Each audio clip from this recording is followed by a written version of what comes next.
it would take different amounts of time for the beams to reach Bob, she still has to see both of them reach him at the same time.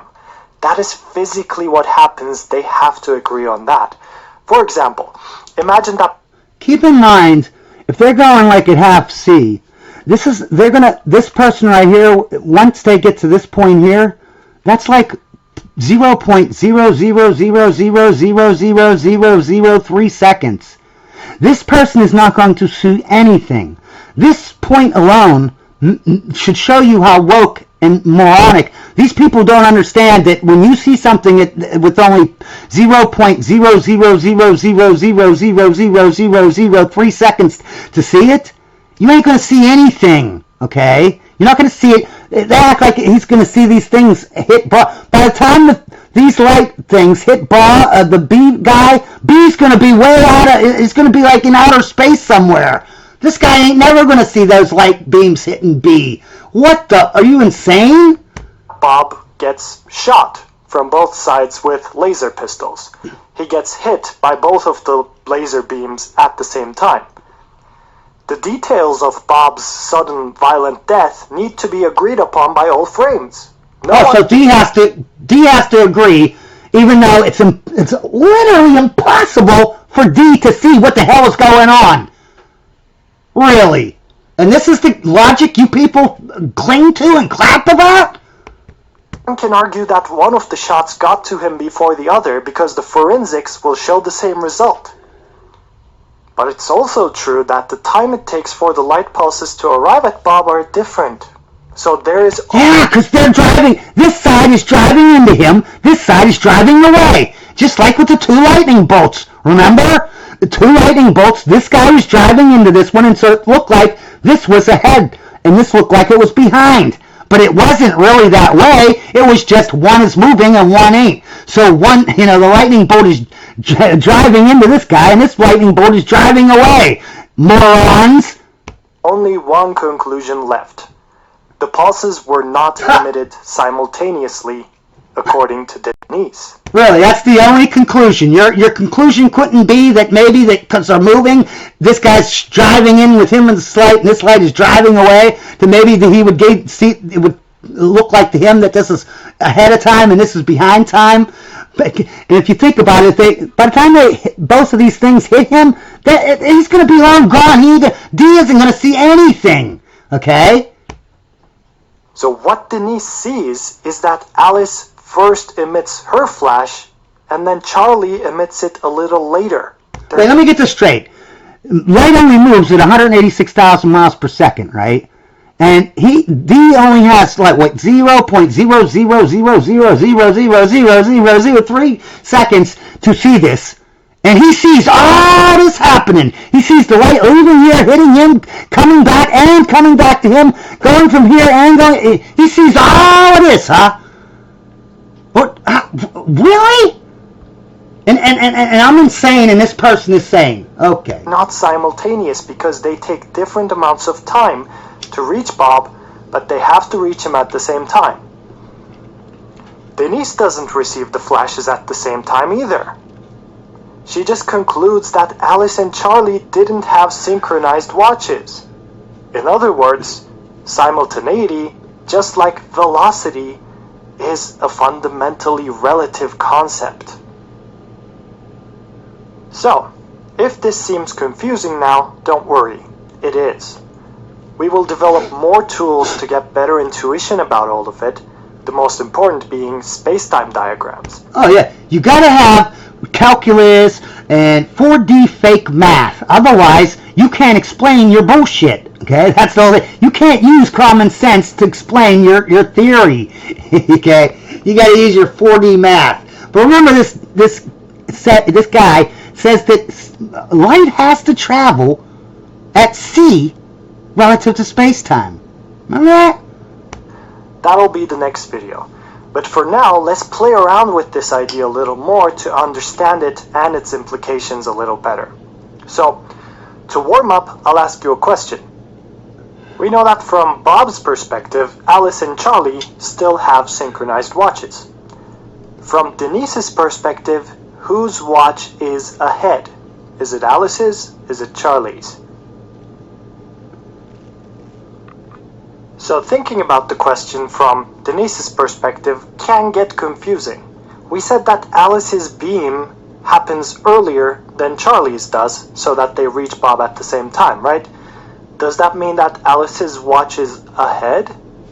Yes, it does, because if it's ahead, then her watch hits 12 noon earlier than Charlie's does. Now, keep in mind, they're all moving at the same velocity. Their clocks are ticking exactly the same, okay? They're time dilated exactly the same. So she emits her beam earlier. Well, just to be sure, it's easier to think of it in Bob's perspective.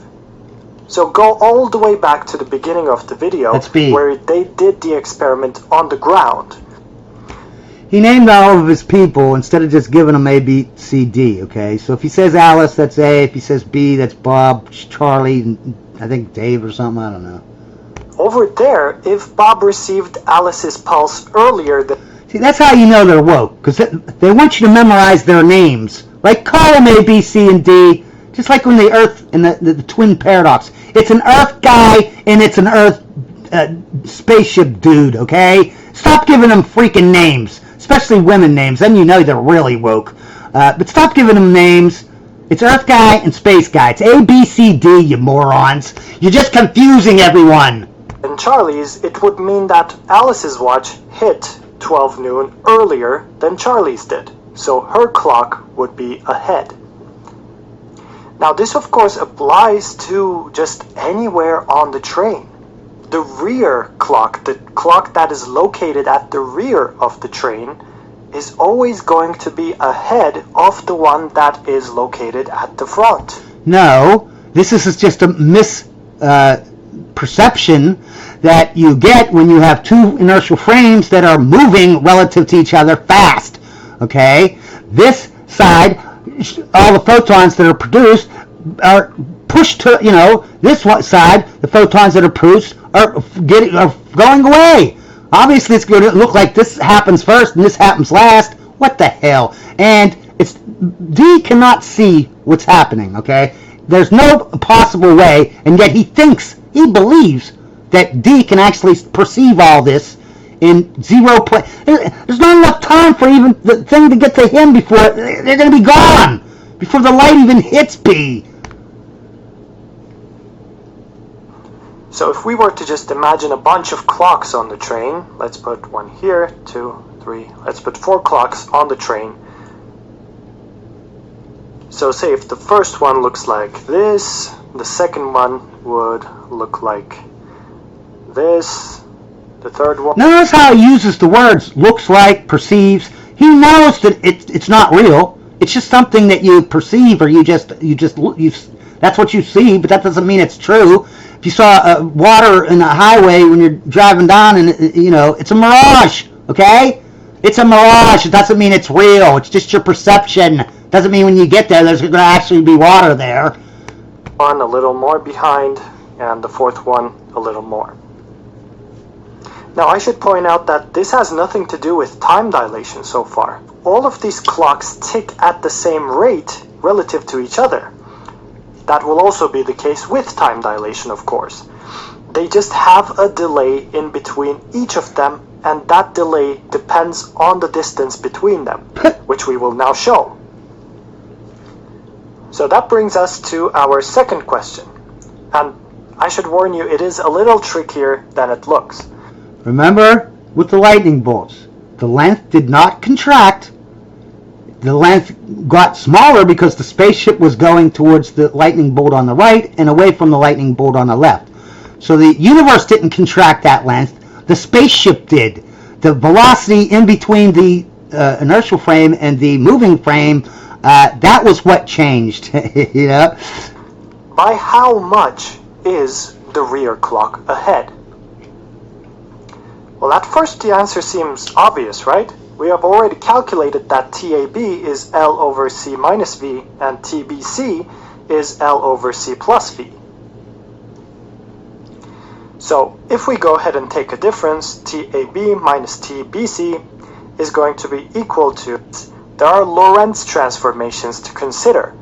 And so if we go ahead and squared minus v squared, it is totally fair to answer with this. The problem is there are Lorentz transformations to consider, and this answer would be wrong by a factor of gamma squared. So in this delay, time dilation and length contraction have an effect. And in the following videos, with our space-time diagrams and our Lorentz transformations, we're going to see exactly how this works. But for now, there is still a way to kind of get around all that, to bypass the Lorentz transformations and still get the right answer. Yeah, what you do is you use math, and then the math figures it out for you, and then you just pretend it's length contraction. Just because the math works, you know, just say the whole universe contracts. Because that makes sense. When you go into a star, you know what I mean, you're on a rocket, that distance between you and the star just contracts the whole universe, but only for you. Okay, only for you. Alright, only for you. To do that, we need to answer this question. Where can we place Bob between Alice and Charlie so that if Alice and Charlie emit their flashes simultaneously with respect to Denise this time, Bob would also receive them at the same time? So he's going to do a whole bunch of math, right, to prove that mathematically, okay, as a mathematical construct, right, that you know, the length has actually contracted. Yes, mathematically you can say the length contracted. But he thinks that the length contracted and it's actually real. That we need to solve. But the problem is we have two unknowns here. Both of the distance are unknown. Luckily, we also have a constraint. Since the distance between Alice and Charlie is still 2L, we need LAB plus LBC to be equal to 2L. So we just need to solve one of these equations and write it into the other one to get these distances. Here we'll just do algebra, and Look at that. Look at all that algebra. Bob needs to oh my God. to get the beams at from He Alice. could have just used common sense. L C plus V over C away from Charlie. Now to be clear, this means that Denise will conclude that the beams are simultaneous, but Bob can't make that conclusion. He ruins the symmetry of the experiment by not standing in the middle. He receives the pulses at the same time because he's further away from the one that gets emitted earlier. So the effect isn't just undone. They cannot agree on what is simultaneous. That is impossible. It is relative. So all we're doing is we're kind of playing around to get the equations, to get them to agree that they get the beams at the same time, not agree on simultaneity, and this allows us to bypass the Lorentz transformations. He's trying to jam his math into saying math is real. You know, math represents something, okay? Hey, this distance isn't contracted because the universe contracts. Okay? That's bull, okay? And saying that D sees anything is insane. That's literally insane, okay? If you're familiar with them, it would be a great exercise to pause and ponder on how it actually happens. Now, what was the question again? Oh, we're trying to find the delay between their clocks.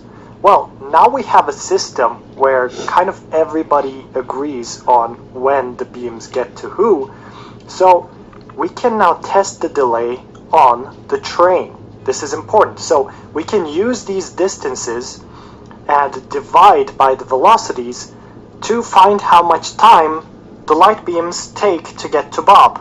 Now, if we use Denise's velocities, notice that we would just be dividing by c minus v and c plus v, and we would be left with L over c on both sides. And that's what we expect, because now the beams are simultaneous to Denise. The delay is now on the train, because Alice agreed to send her pulse later than Charlie did. We're trying to find by how much they have to do that. So, we have to divide both of these distances by c. So we can call these time periods as measured on the train TAB prime and TBC prime. minus t ab prime, and we can just open these parentheses